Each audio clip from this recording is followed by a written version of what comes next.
5000 साल पुराना एक ऐसा योद्धा जो महाभारत काल से जीवित माना जाता है। जी हाँ, मैं बात कर रही हूँ द्रोणाचार्य के पुत्र अश्वत्थामा की। अश्वत्थामा माना जाता है कि जब उसका जन्म हुआ था तो उसके सिर पे एक मणि थी जो कि स्वयं भगवान भोलेनाथ ने उसे अमर होने के वरदान स्वरूप दी थी। द्रोणाचार्य को कौन नहीं जानता होगा, और यह बात भी हर एक व्यक्ति जानता होगा कि द्रोणाचार्य अपने पुत्र अश्वत्थामा को बहुत प्यार करते थे। लेकिन कथा की शुरुआत, ये जो वरदान था अश्वत्थामा का, वो अभिशाप में कैसे बदला, इसकी शुरुआत हुई महाभारत के युद्ध से, जहां कौरवों और पांडवों के बीच युद्ध हुआ और जो अश्वत्थामा था वो कौरवों की साइड से लड़ा।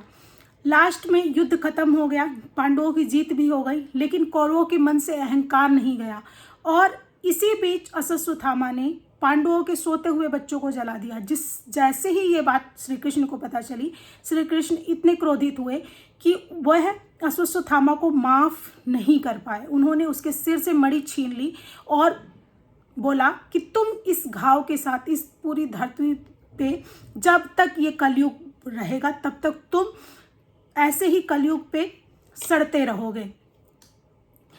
यह जो वरदान महादेव के द्वारा दिया गया था अश्वत्थामा को, वो उसके लिए अभिशाप बन गया। हालांकि श्री कृष्ण भी जानते थे कि इसको मारना संभव नहीं है क्योंकि इसको वरदान मिला हुआ है, इसलिए उन्होंने उसको इस हाल में छोड़ दिया कि वो पूरे कलयुग के काल में भटकता रहता है।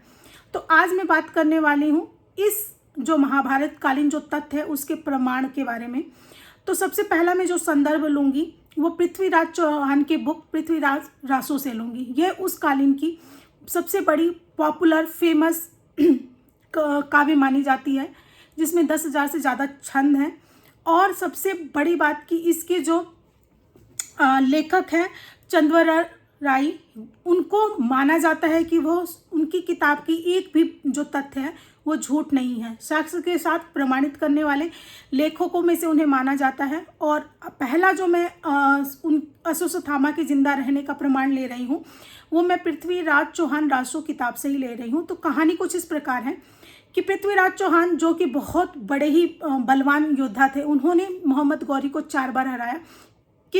किंतु किसी कारणों से, उस टॉपिक पे मैं बाद में बात करूंगी किसी और वीडियो में, तो किन्हीं कारणों से वो जो 5वां युद्ध थे मोहम्मद गौरी से हार गए और इसके वजह से उन्हें अपना राज्यपाट छोड़ के जंगलों में घूमना पड़ा। तो जिस बीच वो जंगलों में घूम रहे थे उसी बीच उनकी मुलाकात अश्वत्थामा से हुई थी, ऐसा कहा जाता है पृथ्वीराज रासो बुक में।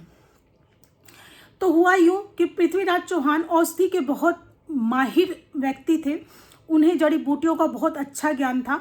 तो जब एक व्यक्ति उन्होंने देखा जिसके सर में घाव था और वो विचरण कर रहा था जंगलों में, तो उन्होंने उससे बोला कि भाई जो आपके सर पे घाव है मैं उसको ठीक कर सकता हूँ, बस मुझे कुछ समय की ज़रूरत होगी। उस व्यक्ति ने हाँ कर दिया और पृथ्वीराज चौहान ने उसका उपचार करना जारी रखा। किंतु 7 दिन के उपचार के बाद भी जब उस घाव में थोड़ा सा भी सुधार नहीं हुआ, तब पृथ्वीराज चौहान को हल्का शक हुआ और उन्हें महाभारत कालीन वो बात याद आई जिसमें अश्वत्थामा के कलयुग में जिंदा होने के प्रमाण को बोला गया था।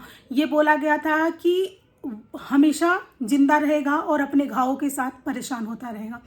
तो उन्होंने पूछा कि कहीं आप अश्वत्थामा तो नहीं है। उस व्यक्ति उसके बाद पृथ्वीराज चौहान को कभी नहीं दिखा। तो ऐसी बात कही गई है पृथ्वीराज रासो बुक में। तो सेकंड जो मैं साक्ष्य लूँगी वो मैं लूँगी एक ऐसे संत का जो कि हमारे और आपकी तरह आम इंसान नहीं थे। उन्होंने समाधि ली थी, उनका डायरेक्ट लोक परलोक का ज्ञान था उनके पास।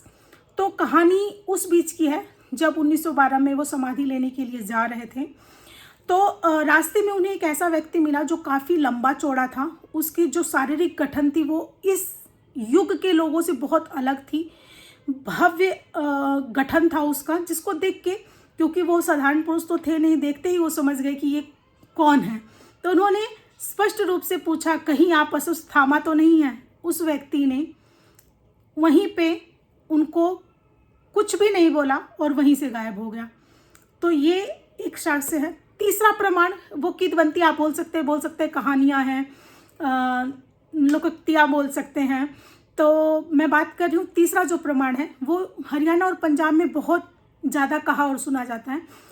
कहा ऐसा जाता है कि एक डॉक्टर थे पंजाब के जो कि मतलब घाव के स्पेशलिस्ट थे। घाव किसी भी प्रकार का हो, फोड़ा फुंसी कुछ भी हो, उनके पास जो भी पेशेंट आता था, कितनी भी बुरी हालत में क्यों ना आए, उनके द्वारा ठीक करके ही भेजा जाता था।